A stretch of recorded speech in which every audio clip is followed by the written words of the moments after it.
तो सभी को नमस्कार भाई, सभी का बहुत बहुत स्वागत है। और हम लोग शुरू करेंगे आज वाक्य टॉपिक। ठीक है भाई, सारे बच्चे एक बार जुड़ जाएं। हाँ जी, वाक्य वाक्य एक बहुत ही इंपॉर्टेंट टॉपिक है, सबको पता है वाक्य, क्योंकि देखा होगा तुम लोगों ने वाक्य के बहुत ज़्यादा क्वेश्चंस एग्जाम में देखने को मिलते हैं। तो चले भाई शुरू करें वाक्य।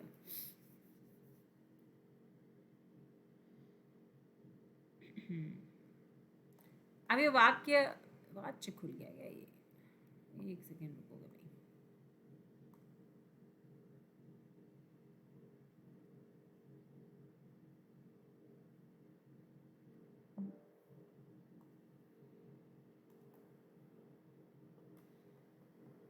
हम्म चले भाई, तो आज का टॉपिक हमारा क्या है? वाक्य है। और वाक्य के अंतर्गत बहुत अलग अलग टाइप के क्वेश्चंस आते हैं। तो हम लोग सारी चीज़ों को करेंगे। वाक्य क्या है, क्यों है, इन वाक्यों का मतलब क्या है, और किस तरीके से वाक्य के अंदर कैसे कैसे क्वेश्चंस आते हैं। तो चलिए भाई शुरू करते हैं वाक्य टॉपिक को। अब देखो, जब हम वाक्य की बात करते हैं तो वाक्य से रिलेटेड कई चीज़ें हमें जाननी चाहिए। वाक्य क्या है, वाक्य कैसे बनता है, वाक्य का क्या अर्थ होता है। ठीक है, जब हम वाक्य की बात करते हैं तो वाक्य के बारे में जानने से पहले ये पता होना चाहिए कि वाक्य तक पहुंचे कैसे हम लोग।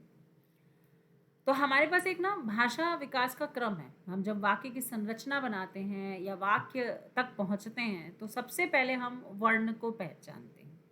तो हमारी भाषा में सबसे पहले वर्ण को जानना ज़रूरी होता है। वर्ण से बड़ा अक्षर होता है और अक्षर से बड़ा शब्द होता है और शब्द से बड़ा आप सभी को पता है पद होता है और पद से बड़ा पदबंध होता है। क्या होता है? पदबंध होता है। ठीक है, और पदबंध से बड़ा होता है आपका, जिसको हम लोग क्या कहते हैं? उपवाक्य। उपवाक्य और उपवाक्य से बड़ा होता है वाक्य। इसका मतलब हमें वाक्य तक पहुंचने के लिए इतने लेवल से गुजरना पड़ता है। तो भाषा सीखने के लिए, वाक्य तक पहुंचने के लिए हमें वर्ण का ज्ञान भी होना चाहिए, शब्द का भी, पद का भी, पदबंध का भी, उपवाक्य का भी, वाक्य का, इन सब का नॉलेज होना चाहिए। अब वाक्य क्या काम करता है? तो हमें वाक्य की संरचना बनाने के लिए भी एक नियम है। वाक्य को सीखना है तो वाक्य की संरचना को जानना भी जरूरी है। तो वाक्य की संरचना हमारे यहाँ बनाई गई है बड़े ही उत्तम तरीके से। वाक्य की संरचना, तो वाक्य की संरचना यदि हम बात करते हैं तो यहाँ पे आपको पता होगा कि कर्ता होता है, कर्म होता है और क्रिया होता है। इंग्लिश में आप लोग पढ़े हुए हो, subject plus verb plus object, कर्ता, कर्म और क्रिया। ठीक है, तो यहाँ पे क्या होता है आपका? सब्जेक्ट प्लस, है ना, वर्ब प्लस ऑब्जेक्ट। इंग्लिश में थोड़ा अलग होता है, हिंदी में थोड़ा अलग होता है। ये होगी वाक्य की संरचना। अब वाक्य बनाने के लिए हमें क्या चाहिए, क्या जरूरत है वाक्य बनाने के लिए, तो ये भी पॉइंट हमें जानना जरूरी है। तो चलो एक पॉइंट और सीखते हैं कि वाक्य के लिए किन किन चीज़ों का होना ज़रूरी है ना। तो वाक्य के लिए आपको क्या लगता है किस किस चीज़ का होना ज़रूरी है? वाक्य का सार्थक शब्दों के समूह को वाक्य कहते हैं, या सार्थक शब्दों के सार्थक समूह को वाक्य कहते हैं, या शब्दों के सार्थक योग को हम लोग वाक्य कहते हैं। देखो एग्जाम में अलग अलग डेफिनेशन आपसे पूछी जाती है। तो सार्थक शब्दों के सार्थक योग को क्या कह रही हूं मैं? सार्थक शब्दों के सार्थक योग को, सार्थक योग को वाक्य कहते हैं।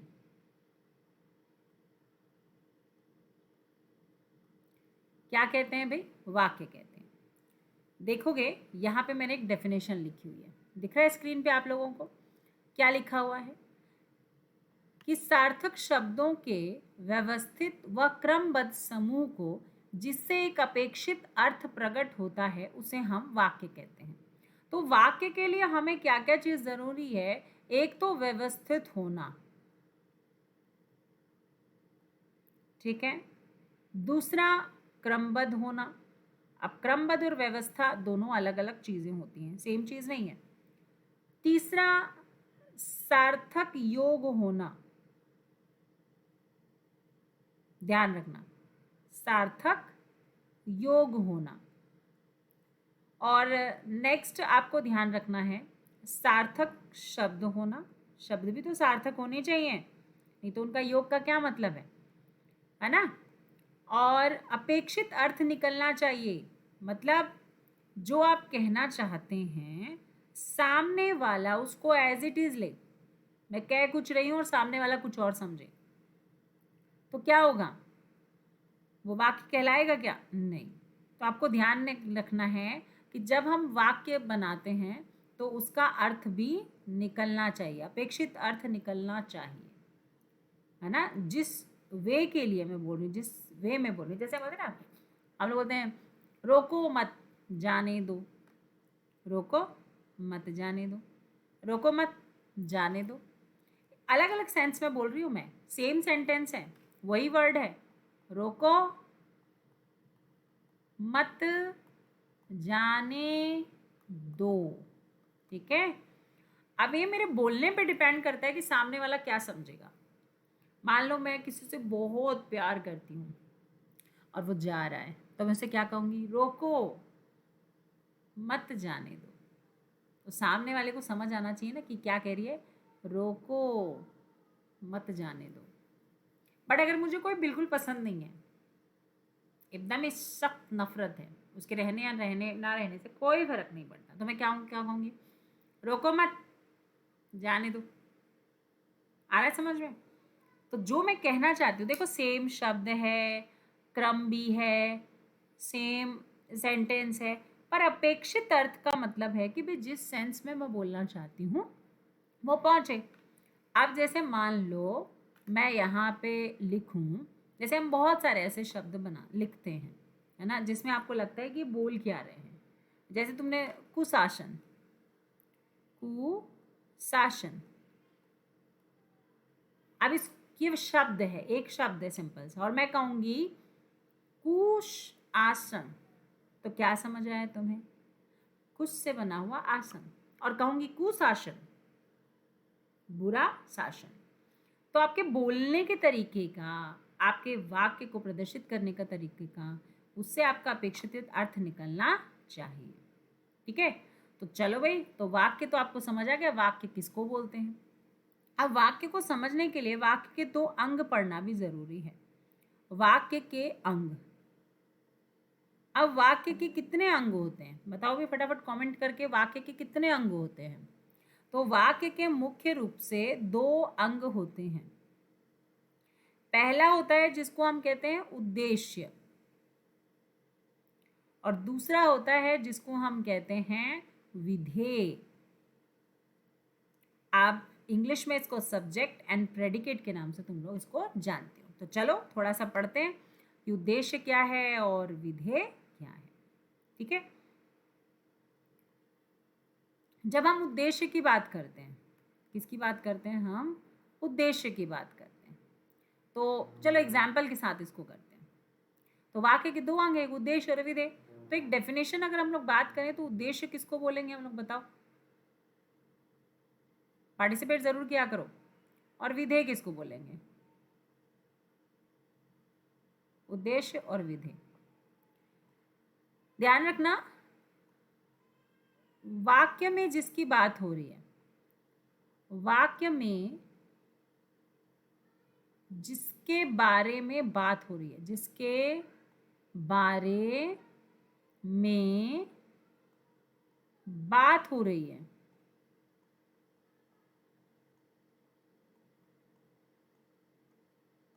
उसको हम उद्देश्य कहते हैं।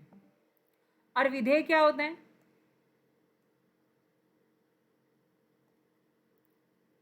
वाक्य में जिसके बारे में बात हो रही है वो उद्देश्य है, और विधेय किसको कहते हैं, उद्देश्य को छोड़कर, उद्देश्य के बारे में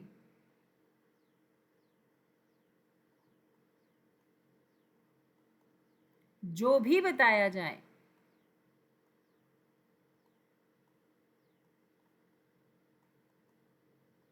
वो आपका क्या है, वो विधेय है।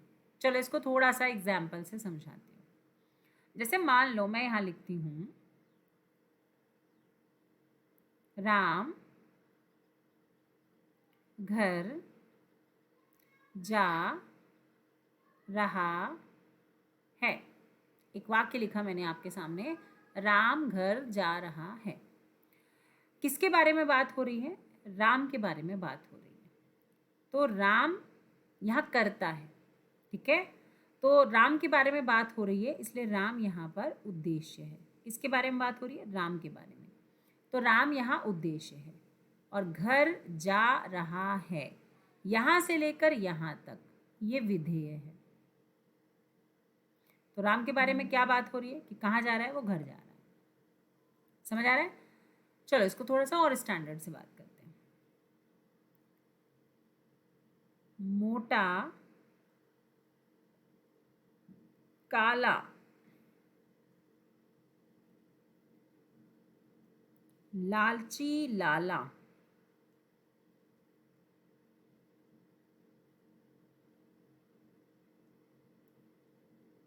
गांव छोड़कर चला गया। गांव छोड़कर जा रहा है, चलो ठीक है, जा रहा है। अब मैं किसके बारे में बात कर रही हूँ, तो तुम कहोगे मैम आप लाला के बारे में बात कर रहे हो, है ना। किसके बारे में बात कर रही हूँ, मैं लाला के बारे में बात कर रही हूँ। पर लाला के बारे में मैं ये सब मोटा काला लालची लाला यहाँ से लेके यहाँ तक, ये सब आपका उद्देश्य कहलाता है। कर्ता से पहले जो भी आ जाए वो सब उद्देश्य में काउंट होता है। और गांव छोड़कर चला गया, यहाँ से यहाँ तक वो विधेय में काउंट होता है। किसमें काउंट होता है, विधेय में काउंट होता है। अब तुम सोचोगे कैसे, चलो इसको थोड़ा सा और नियम से समझते हैं, ठीक है।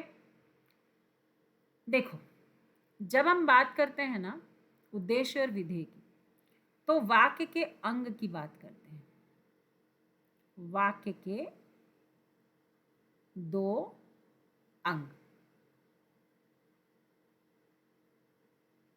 ठीक है। दो अंग में पहला अंग आपका है जिसको हम कहते हैं उद्देश्य, और दूसरा अंग है जिसको हम कहते हैं विधेय।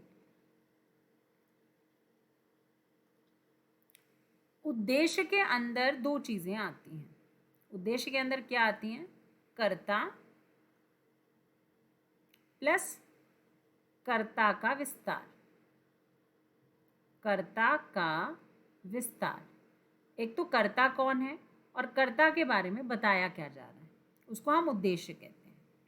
और विधेय में आता है आपका वाक्य की संरचना। आप कभी भी बनाते हो वाक्य की संरचना, अभी थोड़ी देर पहले मैंने आपको बोला भी था, वाक्य की संरचना जब हम बनाते हैं तो उसमें आपको बताया गया था एक तो कर्ता होता है, एक कर्म होता है और एक क्रिया होता है, ठीक है।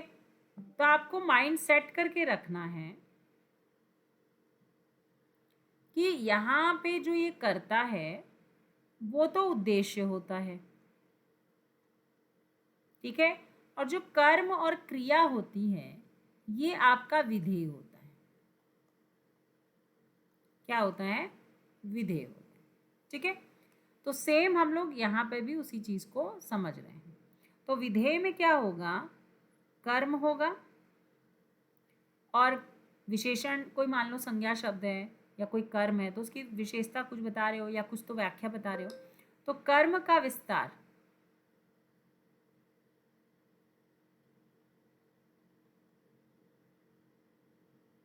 वो विधेय कहलाता है। क्रिया और क्रिया का विस्तार वो भी विधेय कहलाता है। जैसे ऊपर एक एग्जाम्पल आपने देखा, मोटा काला लालची लाला, तो ये जो लाला है ना, ये आपका कर्ता है, सब्जेक्ट है। और मोटा, लाला, काला और लालची, ये आपका क्या हो जाएगा, यहाँ से लेकर यहाँ तक कर्ता का विस्तार। और ये दोनों ही आपके उद्देश्य में काउंट होते हैं। गांव छोड़कर जा रहा है ना, तो यहाँ पे गांव आपका क्या हो जाएगा, कर्म, और छोड़कर जा रहा है ये हो जाएगी क्रिया। आ रहा है समझ में? तो आपको ध्यान रखना है। चलो एक एग्जाम्पल से और क्लियर करती हूँ।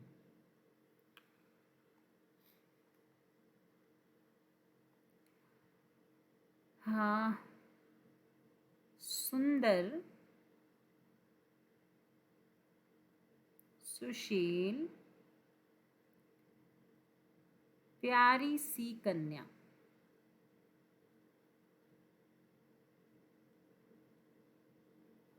कन्या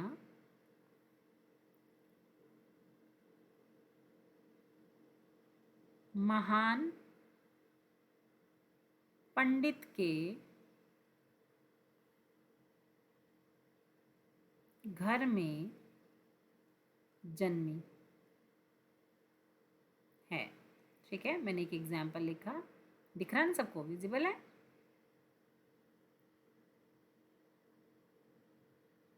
ठीक है, अब देखो इसमें, तो यहाँ पे हम क्या देखेंगे कि किसकी बात कर रहे हैं हम लोग, कन्या की। सब्जेक्ट कौन है, कन्या, तो ये आपका है कर्ता। और उसके बारे में मैंने क्या बताया, सुंदर, सुशील, प्यारी सी कन्या, यहां से लेकर पूरा यहां तक ये कर्ता का विस्तार है, कर्ता का विस्तार। ठीक है, पंडित, ये कर्म है, और इसका विस्तार क्या है कि वो महान है, तो ये कर्म का विस्तार है। और के घर में जन्मी है, घर में जन्मी है, कहाँ जन्मी है, घर में जन्मी है, तो ये जन्म क्रिया है,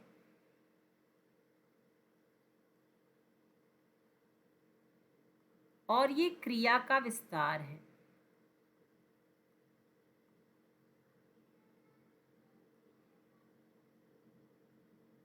कहाँ जन्मी है, घर में। तो अब मुद्दा है किसमें से उद्देश्य क्या है और विधेय क्या है। तो अभी मैंने तुम लोगों को बताया कि कर्ता और कर्ता का विस्तार, ये दोनों उद्देश्य है। और कर्म, कर्म का विस्तार, और क्रिया, ये पूरा यहां से लेकर यहां तक, ये आपका विधेय है।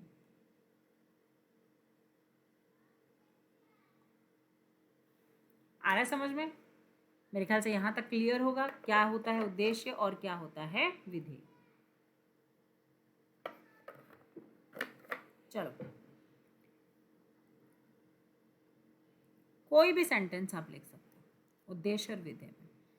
ठीक है, तो आपको सिंपल सी भाषा में क्या समझ आया कि उद्देश्य और विधेय क्या होता है, जिसके बारे में बात की जा रही है। जैसे आसमान से पानी, काले आसमान से, काले आसमान से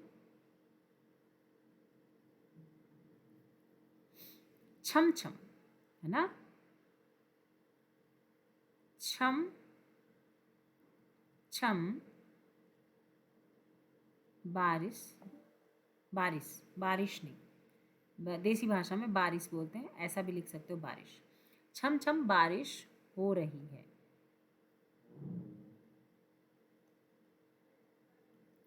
तो यहाँ पे उद्देश्य और विधेय क्या हो जाएगा हमारा, बताओ भाई। काले आसमान ये उद्देश्य है, और से छम छम बारिश हो रही है, ये विधेय है। अब मेरे ख्याल से उद्देश्य और विधेय अच्छे से समझ आ गया, अब तो गलती नहीं होगी। तो वाक्य के जब हम अंग की बात करते हैं तो वाक्य के दो अंग होते हैं, एक उद्देश्य और एक विधेय। ठीक है। उद्देश्य क्या होता है? वाक्य में जिसके बारे में बताया जाता है उसे हम उद्देश्य कहते हैं। और विधेय के बारे में क्या बात कर रहे हैं? उद्देश्य के बारे में जो भी वाक्य में बताया जाए वो विधेय होता है।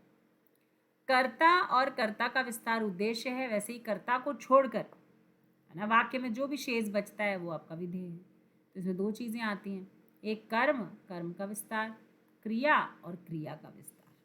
ठीक है, क्लियर है? यहाँ तक समझ आ गया। अब आपको वाक्य के भेदों की बात करते हैं।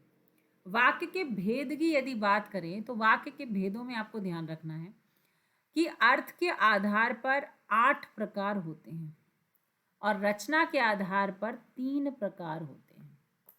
अक्सर एग्जाम में पूछा जाता है कि बताइए भाई वाक्य के प्रकार। तो सबसे पहले आज हम लोग अर्थ के आधार पर 8 प्रकार कौन से होते हैं उनको पढ़ेंगे, फिर उसके बाद हम रचना के आधार पर 3 प्रकार कौन से होते हैं वो पढ़ेंगे। तो चले, विधानवाचक वाक्य, आज्ञावाचक वाक्य, ये क्या होते हैं, क्यों होते हैं, किस लिए होते हैं, चलो इसको थोड़ा सा समझते हैं। तो अभी हमने क्वेश्चन देखा कि मैं कैसे करें इनको, है ना।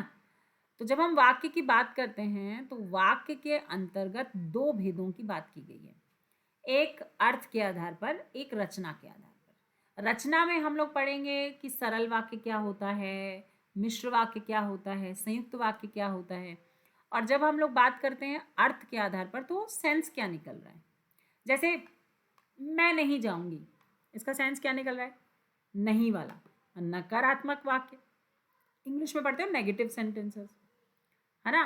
क्या मैं जाऊंगी, तो क्या हो रहा है? प्रश्न पूछ रही हूं मैं यहाँ पे। शायद मैं जाऊंगी, यहाँ संदेह हो रहा है। इसी तरीके से आप जिस वे में बोल रहे हो उसी के आधार पर आपको यहाँ पे कितने भेद दिए गए हैं? 8 भेद बताए गए हैं। तो चलो एक एक भेद को थोड़ा सा समझते हैं। तो सबसे पहले हम लोग किसके आधार पे कर रहे हैं? अर्थ के आधार पर। अर्थ के आधार पर वाक्य के 8 भेद। कितने भेद है भाई? 8 भेद है। सबसे पहला जिसको हम लोग कहते हैं विधानवाचक वाक्य। विधानवाचक वाक्य। दूसरा जिसको हम क्या कहते हैं? प्रश्नवाचक वाक्य।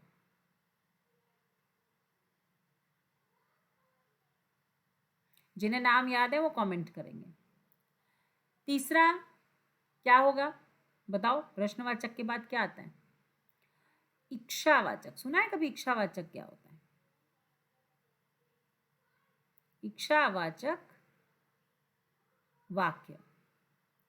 चौथा होता है संकेतवाचक। संकेतवाचक वाक्य। फिर आपके में आता है संदेहवाचक वाक्य।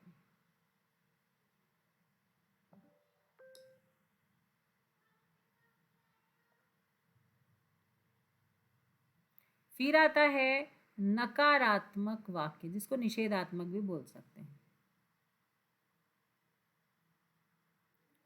सातवां आपका होता है विस्मयवाचक वाक्य।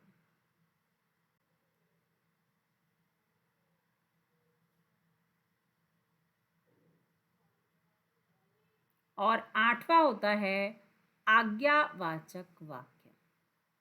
अब मैं लिख के क्यों बता रही हूं? क्योंकि तुम्हें यहाँ पे कुछ चीजें मैं पढ़ाऊंगी। ठीक है,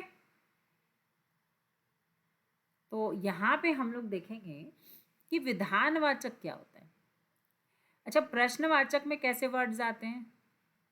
क्या, क्यों, है ना। कब, कहाँ, कैसे, किसे, है ना। तो ये सारे प्रश्न चिन्ह के साथ आपको देखने को मिलेंगे। तो अर्थ के आधार पे प्रश्न पूछने का बोध होता है। इच्छावाचक में आपको कैसी फीलिंग्स आती हैं? आशीर्वाद देने की, सॉरी यहाँ पे लगेगा ना, आशीर्वाद, शुभकामनाएं,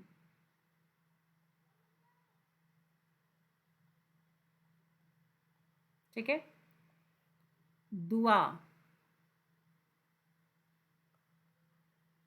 और क्या क्या होता है बताओ? हम विश करते हैं ना, हैप्पी बर्थडे, शुभकामनाएं देते हैं, आशीर्वाद देते हैं, दुआ देते हैं, और इच्छाएं,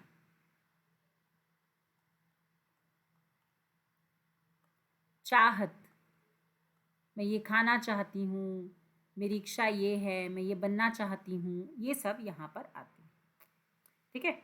संकेतवाचक, यहाँ पे आपको अक्सर यदि मैं ऐसा करता तो ऐसा होता, यहाँ आपको कार्य कारण संबंध देखने को मिलेगा कि एक काम हुआ तो क्यों नहीं हुआ, या हुआ तो क्यों हुआ।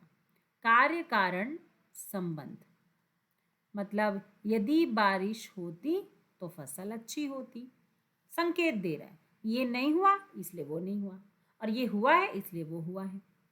संदेहवाचक, संदेह में आपको कैसे एग्जाम्पल्स देखने को मिलते हैं? जहां पे हम शायद, संभवतः,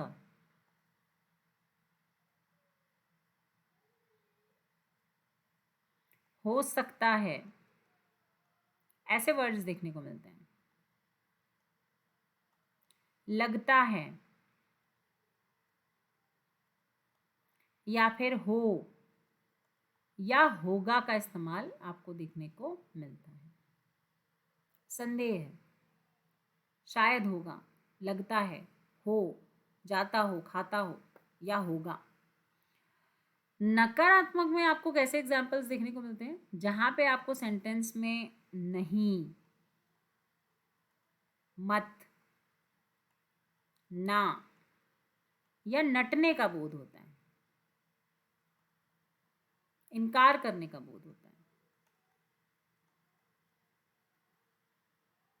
विस्मयवाचक, विस्मयवाचक कैसे वाक्य होते हैं? जहां पर हम काश,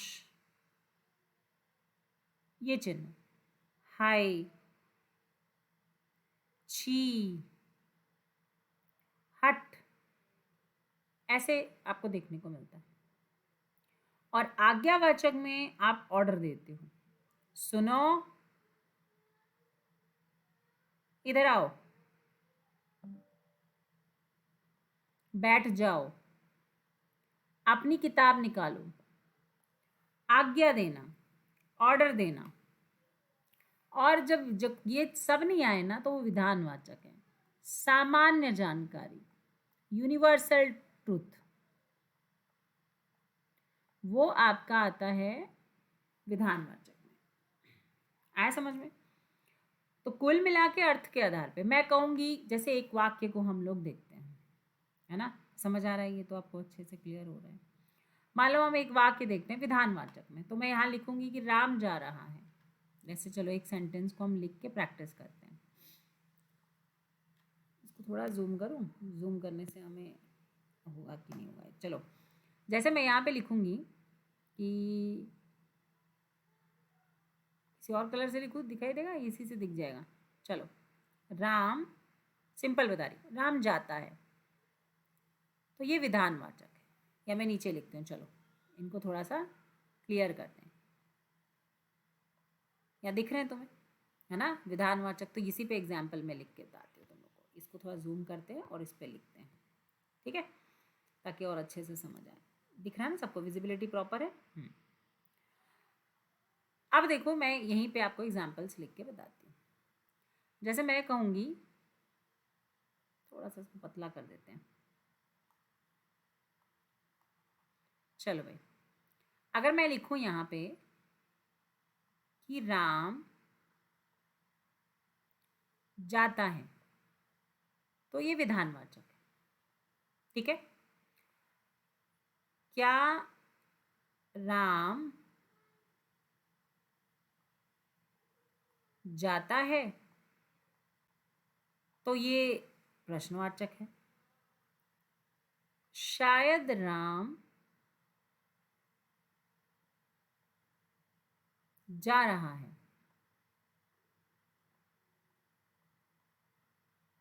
ये संदेह है।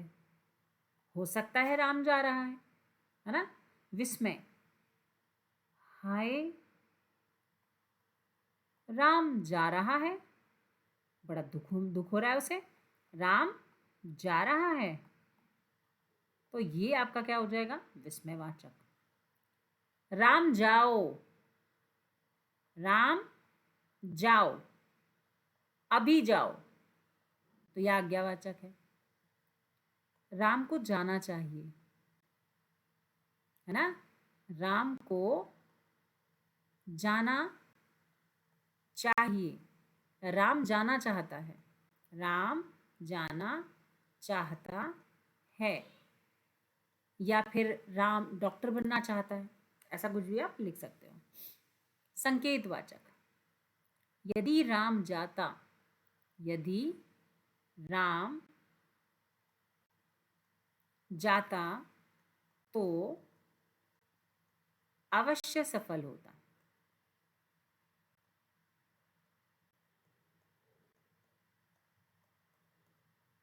ठीक है, अब निषेधवाचक में क्या हो जाएगा, राम नहीं जाएगा, राम नहीं जाता। प्रेजेंट है तो प्रेजेंट में बनाएंगे। आ रहा समझ में? तो बहुत सिंपल है, कोई भयानक चीज़ नहीं है। अब इसको हम लोग थोड़ा देखते हैं।